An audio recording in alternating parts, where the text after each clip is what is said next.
Hello అండి. ఈరోజు అడిగారు కామెంట్లో ఏమనంటే, ఈరోజు మన లెవెల్స్ బ్రేక్ అయినాయి కదా, సో మీరు ట్రేడ్ ఎలా తీసుకున్నారు అనేసి. సో మార్నింగ్ ఈరోజు 16th అండి, చూడండి మనకు మార్నింగే లెవెల్స్ అనేటివి బ్రేక్ అయ్యి అప్వర్డ్ మూమెంటం వచ్చింది. బట్ రివర్స్ అయ్యి కొంచెం కన్సాలిడేషన్ తర్వాత మార్కెట్ కిందికి వచ్చిందండి. ఇక్కడ చూడండి, ఇదొక వాల్యూమ్ క్యాండిల్, ఇదొక వాల్యూమ్ క్యాండిల్. ఈ వాల్యూమ్ క్యాండిల్ని మన జోన్ని బ్రేక్ చేసిన తర్వాత ఇక్కడ నేను పుట్టు తీసుకున్నాను. చూడండి, ఇక్కడ టైం వచ్చేసి 10:15. ఇదిగోండి 10:10 నెక్స్ట్ క్యాండిల్, 10:15 క్యాండిల్ 10:10కే తీసుకున్నాను. 10:10కే తీసుకున్నాను. అది ఒక జస్ట్ 2 క్యాండిల్స్లోనే నాకు 50 పాయింట్ స్టాప్ లాస్ అనేది ట్రిగర్ అయింది. ఓకే, ట్రిగర్ అయిపోయింది. ఆ 2 క్యాండిల్స్లోనే మళ్ళీ సెల్ జోన్ని బ్రేక్ చేసింది. సో సెల్ జోన్ని బ్రేక్ చేయగానే నేను ఇప్పుడు ఒక వాల్యూమ్ రెడ్ క్యాండిల్ కోసం వెయిట్ చేశాను. చూడండి, ఇక్కడ నేను మీకు చూపిస్తాను ఎక్కడ నేను ట్రేడ్ తీసుకున్నాను అనేది. ఓకే, ఇక్కడ మన స్టాప్ లాస్ ట్రిగర్ అయింది. దాని తర్వాత volume candle red zone break అయింది కాబట్టి రెడ్ వాల్యూమ్ క్యాండిల్ కోసం వెయిట్ చేశాను. ఇక్కడ ఎక్కడ వాల్యూమ్ క్యాండిల్ రాలేదు. ఇదిగోండి, ఇక్కడ ఒక వాల్యూమ్ క్యాండిల్ వచ్చింది. వచ్చిన తర్వాత నేను ఇక్కడ మార్క్ చేసుకున్నా. చూడండి, ఇక్కడ ఈ క్యాండిల్లో నాకు ఈ ప్రైస్ని బ్రేక్ చేసింది, హైని, ఈ వాల్యూమ్ క్యాండిల్ హైని బ్రేక్ చేసింది. ఇక్కడ నేను ఎంటర్ అయ్యాను. టైం చూడండి 11:30. ఓకే, 11:30. ఇక్కడ 11:30కి నేను ఎంటర్ అయ్యాను.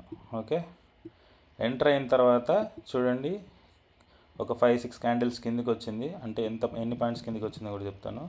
ఒక 20 పాయింట్స్ కిందికి వచ్చింది. నేను 50 పాయింట్స్ స్టాప్ లాస్ పెట్టి వదిలేసానండి.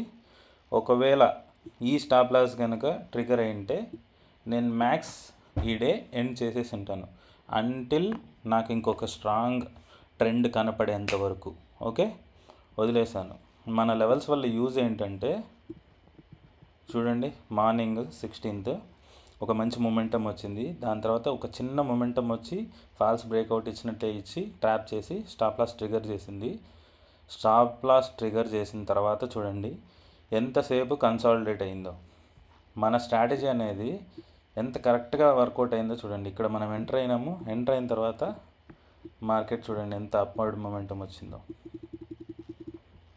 చూడండి, ఈ హైని బ్రేక్ చేసిన తర్వాత మార్కెట్ చూడండి ఎంత మొమెంటం వచ్చిందో. రూల్స్ని కరెక్ట్గా ఫాలో అవ్వాలండి. ఒకవేళ స్టాప్ లాస్ ట్రిగర్ అంటే ఆల్మోస్ట్ 390 పాయింట్స్. ఓకే, ఇక్కడ మనకు ఆప్షన్ చైన్లో వచ్చేసి ఈరోజు ఆల్రెడీ మనకు 16th కాబట్టి నేను 600 రేంజ్, 700 to 600 రేంజ్ ఆప్షన్ తీసుకున్నానండి. మళ్ళీ కమెంట్స్లో వాల్యూమ్ క్యాండిల్ ఏంటి అని కమెంట్ పెట్టద్దు. వాల్యూమ్ క్యాండిల్ ఏంటి ఏంటని వీడియోస్ ఆల్రెడీ చేశాను, పోయి ప్లేలిస్ట్లో చూడండి. ఓకేనా. ఈరోజు నేను ఒక స్టాప్ లాస్, ఒక టార్గెట్, నేను 260 పాయింట్స్ తీసుకోలేదు. నేను ఆల్మోస్ట్ 140 to 160 అనుకుంటాను. 163 పాయింట్స్ తీసుకున్నా. ఓకే, ఆల్మోస్ట్ 100 పాయింట్స్ వదిలేసాను. ఓకే, మీకు ఒకవేళ ఇక్కడ 50 పాయింట్స్ స్టాప్ లాస్ హిట్ అయినా ఇక్కడ ఒక 100 పాయింట్స్ తీసుకున్నా మీరు ఈరోజు +50లో ఉంటారు. ఓకేనా, అర్థమైంది కదండి. బ్రేక్ అయినప్పుడు, లెవెల్స్ బ్రేక్ అయినప్పుడు రెడ్ జోన్ని బ్రేక్ అయింది కాబట్టి రెడ్ వాల్యూమ్ క్యాండిల్, ఒకవేళ గ్రీన్ జోన్ని బ్రేక్ అయింటే గ్రీన్ వాల్యూమ్ క్యాండిల్ కోసం వెయిట్ చేస్తాము. గ్రీన్ వాల్యూమ్ క్యాండిల్ లో బ్రేక్ అవ్వగానే PE బై చేస్తాం. ఓకే, అర్థమైందని అనుకుంటున్నా ఈరోజు. థ్యాంక్ యూ అండి.